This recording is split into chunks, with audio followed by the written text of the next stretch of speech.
Hello and welcome to the Saturday, July 22nd edition of 284 News. I'm Jacques Wooding, bringing you our top stories from this week. Thank you so much for joining us. 124 people are now British Overseas Territories citizens of the Virgin Islands. The new citizens were divided into two groups and processed at ceremonies held at the Government House on Tuesday and Thursday. After taking the oath of allegiance and pledge of loyalty, both groups received congratulatory remarks from Governor His Excellency John Rankin, Premier Dr. the Honorable Natalia Wheatley, and Registrar General Mr. Shai O'Flattery Maduro. Today is your day, and I hope that you're all feeling a sense of fulfillment, of satisfaction, and humility as you attain your British Overseas Territories citizenship status. I say humility because this is an event where you're all committing yourselves to new ties, ties which will stay with you for the rest of your life. The British Virgin Islands, this beautiful territory in which we all have the privilege to live, attracts interest from outside because of the opportunities it provides. Some people come and stay only for a short period and then leave. But others, such as yourselves, choose to remain and to contribute productively to the community you've joined. Governor Rankin also described the occasion as an enriching process. And in due time, the opportunity arises, as it has today, to be naturalised in your new place of abode. And so, from so many different backgrounds and nations, you've come together this afternoon to jointly take on your new citizenship. And to my mind, this is a really enriching process from which the BVI as a territory gains. The intermingling of cultures, different ways of thinking, different knowledge, different skills, brings with it clear and tangible benefits to the community as a whole. But while those different experiences are important and enriching, every society also needs some shared essential values. Premier Wheatley reflected on some of the memories that he would have developed over the years from the familiar faces within the audience. It is with great pride that I stand here, and I want to thank His Excellency for always inviting me to be a part of these ceremonies. It's certainly a pleasure for me to be here with so many familiar faces, persons who I went to school with, persons who I serve in service organizations with, persons who I've gone to church with, persons who I've worked with, and so many other persons who I've interacted with for one reason or another. And you certainly have been entrenched in this community and have been making your contribution. And it is certainly a proud day for you, and it's a proud day for me to welcome you to the, officially, I should say, to the Virgin Islands family. The Premier also referred to the newly naturalized citizens as champions of unity. There will be some persons who would see the diversity of our community as something negative. Some persons who seek to divide us, whether by race, or whether by religion, whether by place of birth, or some other reason they seek to divide us. But I call on you to be champions of unity in our community. For what really binds us together are not all of those things I just mentioned. What really binds us together is love for these Virgin Islands, our commitment to preserve our environment, our commitment to defend our values, our commitment to lend a helping hand where it is needed in our community.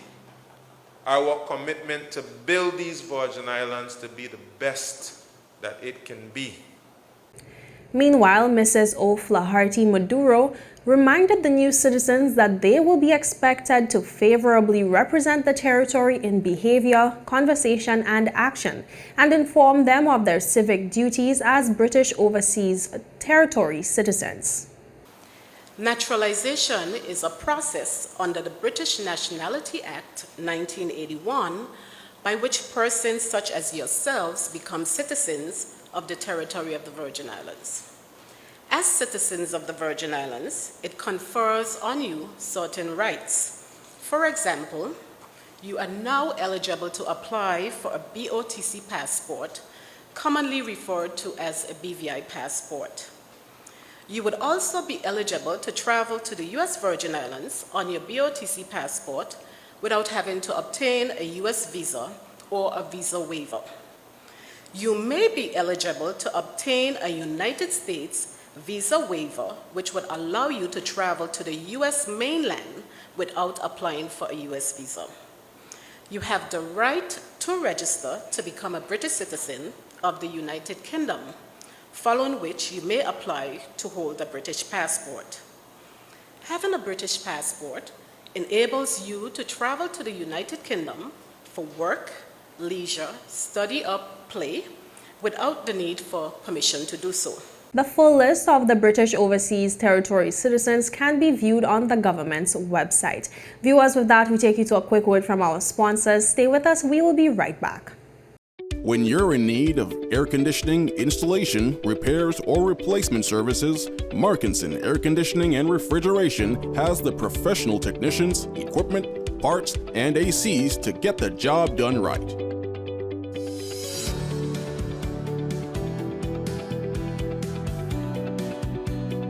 Markinson Air Conditioning and Refrigeration carries top brands like Daikin,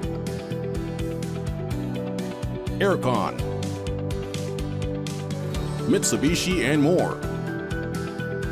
We're open Monday to Saturday from 8 a.m. to 5 p.m. Located in Fish Bay. Telephone 340-4114 or 343-9511. Markinson Air Conditioning and Refrigeration, providing exceptional services to the British Virgin Islands since 2015.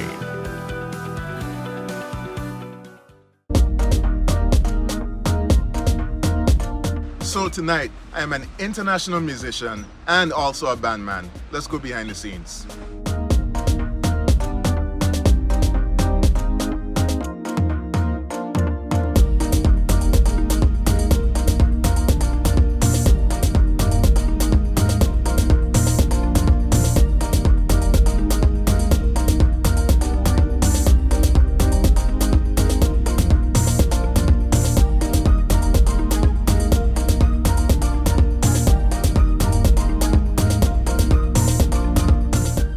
This is how I live my life. Unlimited with CCT.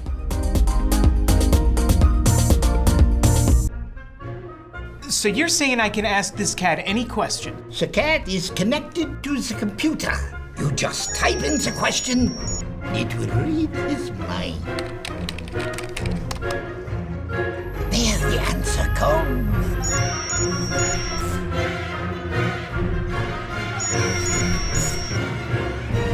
You're the man! I've been looking for this for weeks.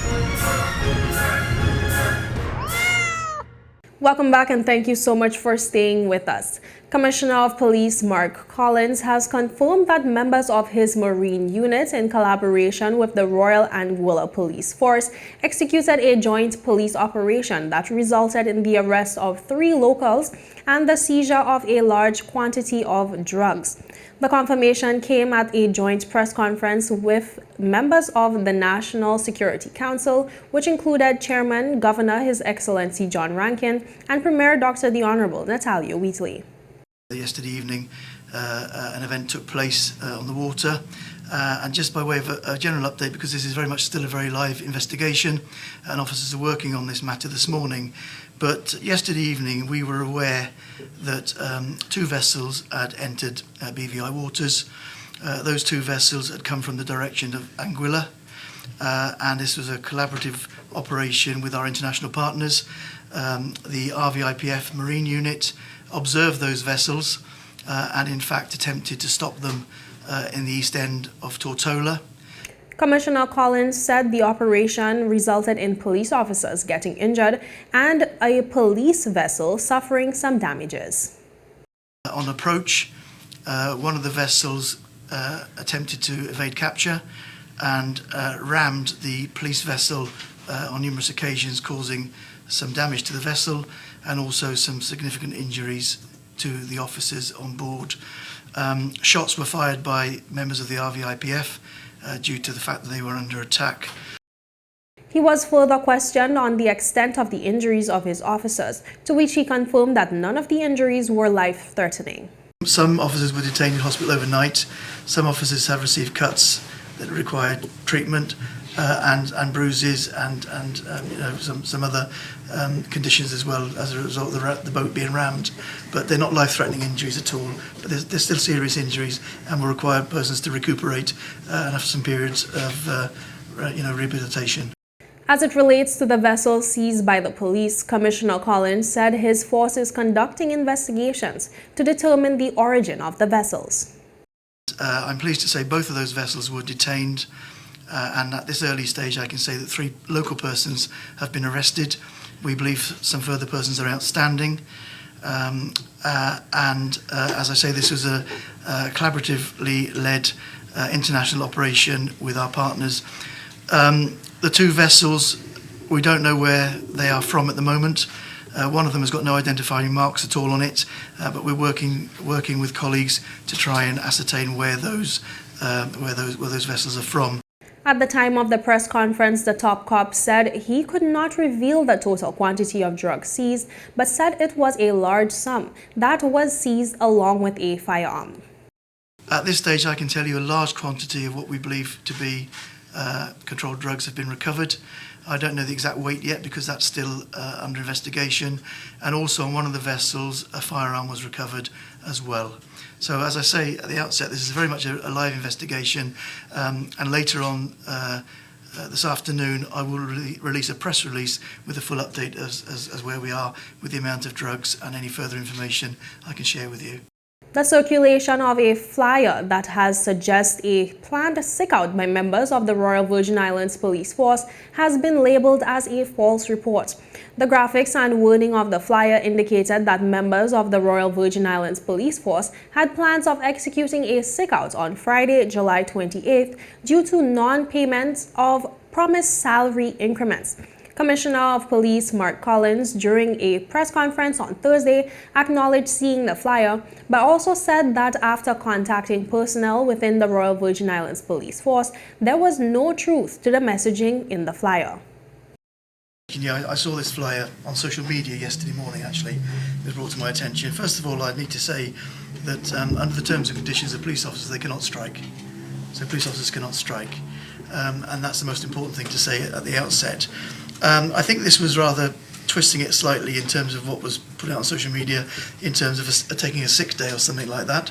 Of course, as Commissioner, I spoke immediately to my Police Welfare Association chair. There are no plans whatsoever across the organisation for this to be carried out. And in fact, further to that, I have a personal meeting with my HR manager and the Deputy Governor next Monday to discuss police increments and to actually further the process and to assist with the process. I've actually seconded one of my finance officers into the central HR to assist them with the police increment side of it. So we take this matter very, very seriously. But to answer your question, as far as I'm concerned, there are no plans for a mass sick day next week for the police organisation.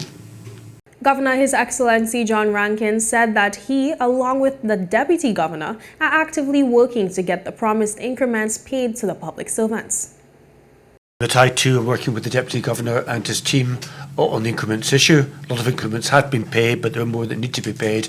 And the Deputy Governor is determined to speed up that process to get them out to those who are entitled to their increments. Meanwhile, Premier Dr. the Honourable Natalia Wheatley called on the perpetrators to cease from creating false reports as they are causing more harm than good. He said the latest string of false reports of strikes and sickouts within the public service is causing unnecessary panic within the territory, which the Premier believes is politically motivated. In addition to the false reports of the Royal Virgin Islands Police Force, persons were sending false reports about the Public Works Department, false reports about the Customs Department. And just to re-emphasize what I said in my statement yesterday, those persons who are making mischief by sending out this false information are helping to destabilize the territory, and it's causing a great deal of panic and concern, and I ask for those persons to stop it. You know, it may be politically convenient for some persons to spread these narratives, but it causes a great deal of uneasiness and discontent among our residents, as well as persons who are investing in the BVI and who want to visit the BVI. So we call on persons to stop that, please. Premier Wheatley said he is open to speaking to all groups who feel as though their concerns are not being heard, as he takes such matters very seriously. Not to say that persons don't have areas of discontent, and we remain open and engaged with persons who have areas where they're, they have challenges, they want to express challenges. I certainly am available and happy to speak to any group who feels as though their voices are not being heard through the traditional channels. We don't want persons to feel as though they have to take any drastic measures to be noticed or to be heard. The Minister for Finance says his government is pushing ahead with getting increments paid and urged the public to be patient as their increments are on the way. He also spoke to why some delays have been caused. Cabinet made a decision that increments were to be paid. Of course, we did make a decision that the increments should be repaid. I don't want to get this wrong, Governor, but I believe that increments should be paid. A person should not receive their increment because of not having appraisals done and things like that, which has been the case in some instances. I completely understand the reason why we're pushing to ensure that the appraisals are done. I understand that, but those type of challenges will lead to the increments being paid less quickly than we had originally anticipated in the cabinet decision. I'm aware of the fact as well that the work that needs to be done in terms of calculations of increments, particularly for persons who've changed positions, have contributed to some of the lack of speed. And viewers, with that, we take you to a quick word from our sponsors. Stay tuned because there's more news when we return. Father Jesus, that line here long like church service. Alright, you enjoy the rest of the day. Next customer line, please. Wait, hold on a second. Yes, Sonny boy, come, yes, Sonny. Good morning. Good morning, Sonny boy. Hold on there. You must have cut front of people. It's okay, I'll take care of it. What? No man to take care of me. How may I assist you?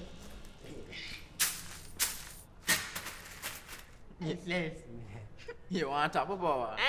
You want top of power? Join the prepaid party with CCT and enjoy more affordable data plans, more top-up promotions, more savings with hero bundles, and more value for your money each and every Tuesday with Top Up Turn Up Tuesday. Visit a CCT store today or anywhere CCT Top Up is sold and top up your phone. 5, 10, 15, 20, 25, 30. You want top of power?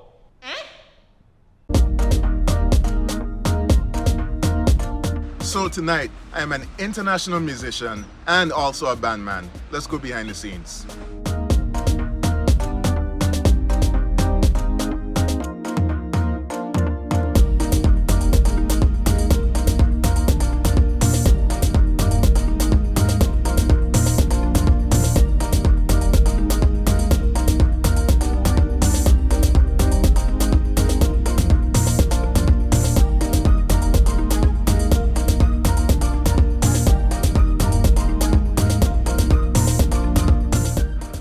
is how I live my life.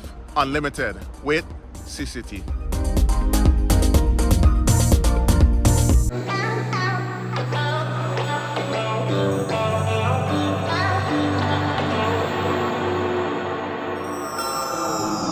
Shake me awake, bring me back to reality.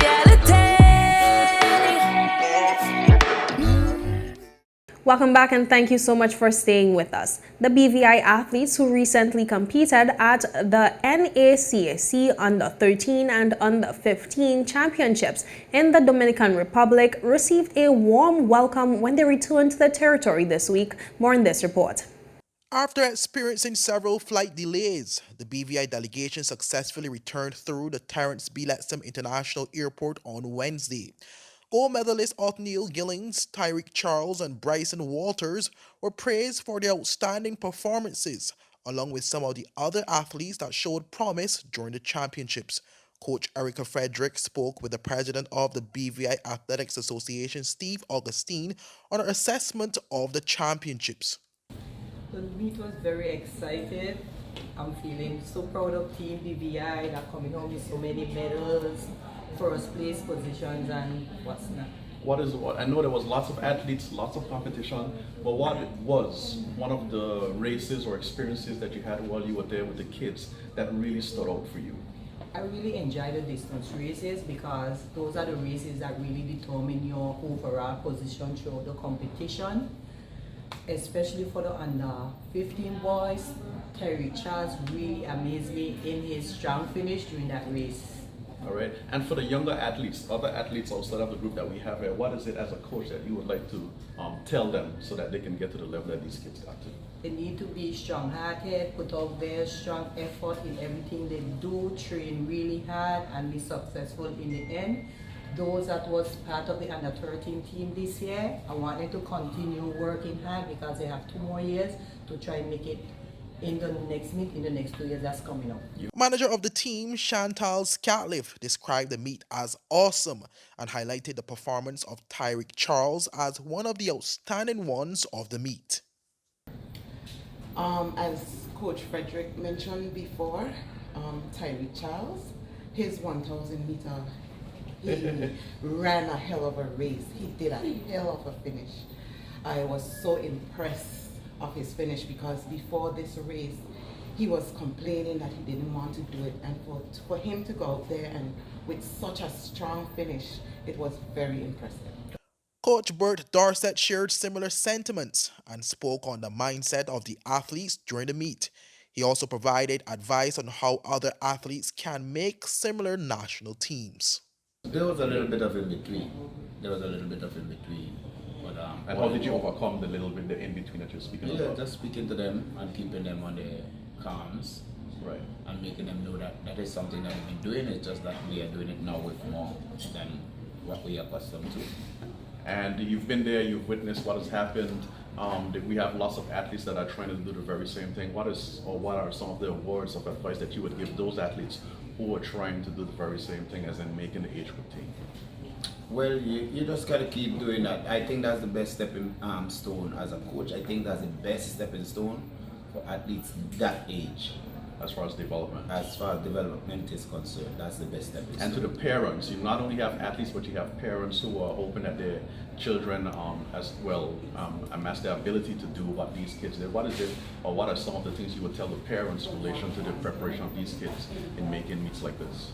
Well, in making meets like this, we have to stress a lot on the kids' behavior, the general behavior. Right. Also present at the airport was Minister for Education, Culture, Youth Affairs and Sports, Honorable Shari De Castro. She spoke on the importance of showing athletes support and how it contributes to their development. You just always have to show our support. I was out there when they were training leading up to being chosen to go, and I saw the dedication there, and to see them go out in Santo Domingo and really perform to the point of medaling, it speaks a lot to the development of athletics in the territory, and I want to congratulate BVI and all the clubs and coaches for the tremendous work that we're now seeing. In the under-15 boys category, Gillings and Charles secured the first place combined finish in the heptathlon team event, accumulating 9,478 points and outclassing their competition by 352 points. In addition to his team gold medal, Gillings, who is considered a seasoned multi-eventer, also secured an individual podium finish, placing second overall, accumulating 4,798 points. Charles secured a fifth place individual finish with 4,682 points. Prior to the achievements of Gillings and Charles, Walter secured the territory's first medal of the championships with a gold in the pentathlon event. Competing at the under-13 level, he amassed 3,080 points, while teammate Kirjani Prevost, who is new to the discipline, totaled 2,043 points and placed 29th overall. Reporting for Tweet4 News, I am Kamal Haynes. The evolution of pride, beauty, and culture will be showcased at this year's Miss BVI pageant to be held on August 6, 2023. Chair of the Miss BVI committee joined Ron Grant in studio to discuss the details of the highly anticipated showcase this week. So our contestants this year, we have Deborah Smith, Lakeisha Warner, Anika Christopher, and Roshana Stevens, four wonderful young ladies that are working really, really hard to prepare for the pageant, and they're super excited about it. I can imagine. Now, the competition has essentially already begun because the personal interview has taken place. I want to recap there and tell us about the process of that and what format did it take and what, of course, part it plays in the competition. So, of course, the personal interview, it's a closed event, and mostly sponsors are invited. A few guests are invited to attend. There's a cocktail hour. The contestants are invited to, mix and mingle and interact with the guest. And so they get to know the guest gets to know them, present themselves as a contestant and as a potential ambassador for the territory. Then they proceed into an interview with a panel of judges, just getting to know them, talk to them about their personalities, about their platforms, and they are scored on that, and of course that score carries over into the pageant. Wonderful. So that is just one of the segments of the pageant. Tell us about the other segments. So the other segments are introduction and cultural wear, and as we did in 2021, that's going to be combined. So contestants will present their introduction while dressed in their cultural dress. Understood. Let me correct that, cultural dress. And then we have the swimwear segment, the evening wear segment, the Cell BVI segment, and then the question and answer segment. They also spoke a bit about what the evening will look like for patrons.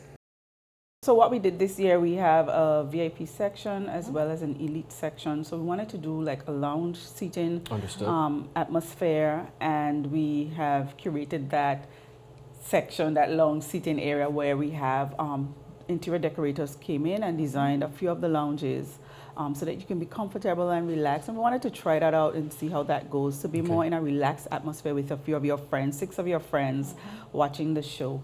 And so that went up the night, and the next morning it was gone. It was sold out. And the VIP was advertised for sale from June 10th, from the reveal. So persons were already booking their VIP tickets at the reveal. Persons were already reserving and registering and calling and emailing from the reveal on June 10th. Amazing. But in the final analysis, the persons who missed out, of course, still have an opportunity. Tell us about the tickets and the sale of tickets as well as the price. Right. So general seating is $40. And we'll start our ticket. Of course, they can continue to register for the general seating.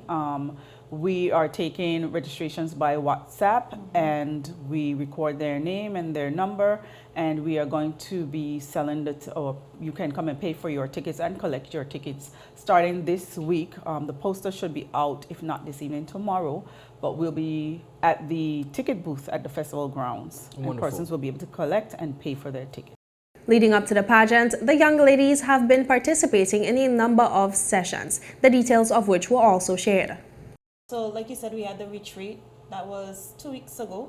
We had a water sports activity, and beginning yesterday, we start practice, coaching, speech coaching, modeling coaching, everything that would prepare you not just to be a queen, but to be an ambassador for the territory. As well as the introduction dance. Yes. And also with the retreat, they went through etiquette training, and they did history of the Virgin Islands, and they did basic makeup, because of course the ambassador would need to be able to do their own makeup if they go abroad. There was also discussion about the upcoming Miss JC's pageant being held on August 31st, which Miss Jarina Penn, the reigning Miss BVI, will be participating in. The 2023 Miss BVI will be expected to be an ambassador for companies, organizations who are sponsors of the pageant and festival, such as 284 Media, CCT, yes. And other organizations. National Bank of the Virgin Islands always sponsor every year, so they'll be expected to be ambassadors for those organizations. Anyone else that wants to have Miss BVI represent them as an ambassador for their organization, do tours to various schools and speak to children and do readings to children. They will also be representing the territory. Miss Caribbean Universe, I think, was one pageant that has been identified so far. That's in November. We have another pageant coming up. I think that might be maybe early next year as well. Exceptional. So they get an opportunity to go on the regional stage to represent the BVI. And speaking of that, the reigning Miss BVI 2022, Miss Jarina Penn, she is heading to Miss JC's in Antigua. Tell us about that. Yes, so she is currently preparing for that. Of course, we had Kathleen represent us in 2021. So Jarina is going to do the same thing. She is preparing for that. She's going through media training right now. She's practicing for all the various segments. They have their themes. They have their color themes and everything. So everything has to be prepared around their scope of the pageant. So she's preparing right now very strongly for that. For the full interview, visit all 284 Media platforms. And viewers, that is it for today's broadcast. Be sure to follow us for daily news updates at 284media.com. Like us on Facebook at 284 Media and 284 BVI on Instagram, Twitter, and Threads. I'm Jacques Wooding, and I will see you again next week. So have yourself a safe and enjoyable weekend. Goodbye.